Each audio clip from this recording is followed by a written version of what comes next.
And it is the signing for Rangers on a 4-year deal from Schalke of Rabbi Matondo. Undisclosed fee reckoned to be about 3 million. He's 21 and he scored 10 goals in 27 appearances on loan at Cercle Bruges last season, having first joined Schalke 2019. He was previously loaned to Stoke City, capped 11 times by Wales, most recently against the Dutch in June. Told the Rangers website absolutely buzzing to have joined. This is a big club with a massive history, and I just want to create more memories and more history here at the club. Giovanni Van Bronckhorst said, I spoke last week about my desire to add more attacking quality to the squad, and we all believe Rabbi will do that. And of course, as we said right at the top of the show, that signing follows Antonio Cholak and another Welshman, Tom Lawrence, in the door. How much do you know, Kenny, about Rabbi Matondo?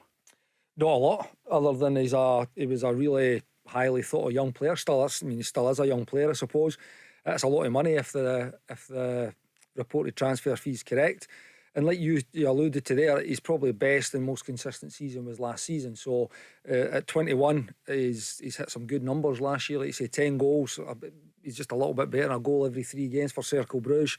So he'll be coming into a position I think probably Rangers need, which is maybe that right winger on the opposite flank for Ryan Kent. I think Tom Lawrence could play there as well. Obviously a far more seasoned player.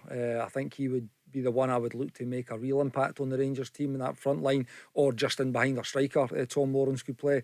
So there's been some good business in areas of the field that you probably thought Rangers need to be strengthened in, or have a little bit more, particularly with Joe Rebo leaving as well. I think now for Rangers maybe an area of concern just might be centre back, and is Helander going to be fit, is John Souttar going to be fit, and who's going to partner Connor Goldson at the back?